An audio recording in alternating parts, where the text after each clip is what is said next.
Since the beginning of time, there have been power struggles, upheavals, control systems, instability. What's happening on the planet right now, it's not new. In fact, it's so old that you would think that by now we would be a little bit further into our ability to live together in peace. So while we may naturally ask, why is this happening? Why has peace eluded our planet for so long? Maybe the better question is, what are the disruptors of peace? And of course, there's many ways that we could take that question. But today, I want to explore one ancient concept that feels surprisingly relevant, and that's the concept of archons. So let's go back about 2,000 years during the early formation of Christianity, at the time of the height of the Roman Empire. There was a mystical movement that began to surface called Gnosticism. And within it, this word appeared, archon. Now, the Greek word for archon already existed, and it simply meant ruler or authority. But Gnostic thinkers reinterpreted that word cosmologically. They were trying to explain something deeper.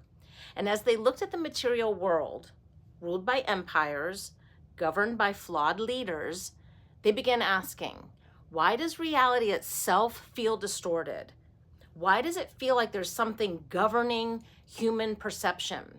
And so they attempted to explain it, and they described archons as rulers of the material realm, forces that keep humanity disconnected from its divine spark.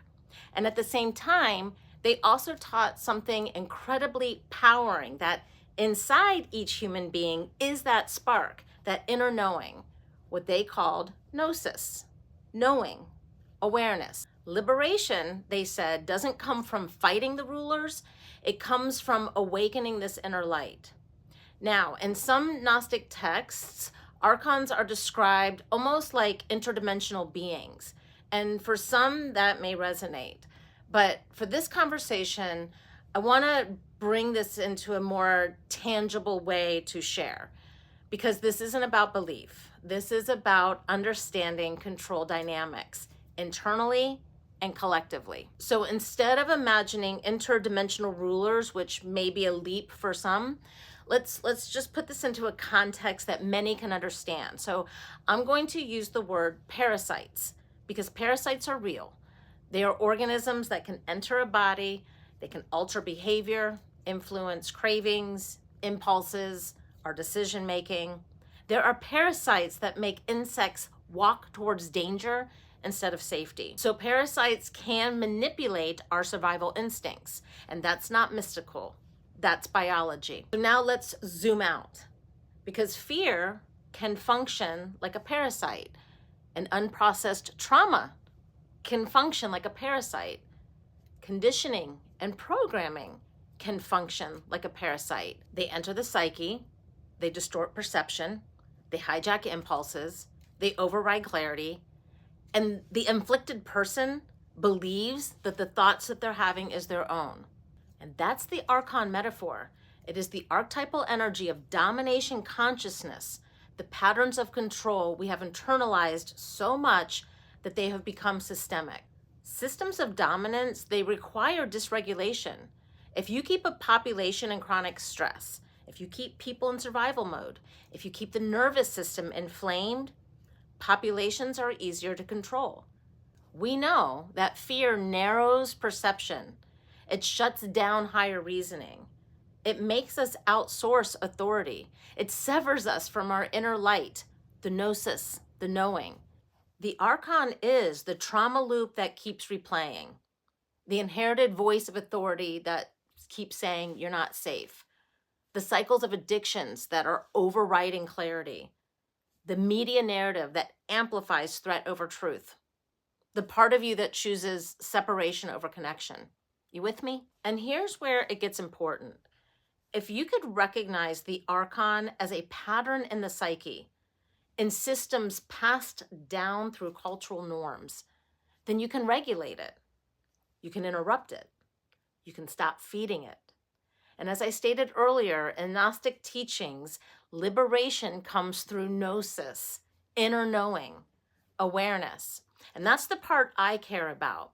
Quantum healing yoga is about creating the conditions to create that level of safety in our bodies for sovereignty to ensue. Quantum healing yoga helps us to open up the physical body so that we can have that direct experience with Source and be in the knowing. This practice takes the middleman out of the equation. It's not about somebody else's interpretation of Source. It's learning to have that direct experience ourselves and then trusting in that experience. When your nervous system is regulated, when your body is anchored, when you are connected to your inner authority, fear loses grip. The parasite starves.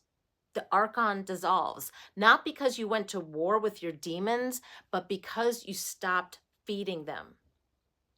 So are the Archons real? As literal beings, that's up for you to decide. But as metaphors for the architecture of fear and domination, very much so.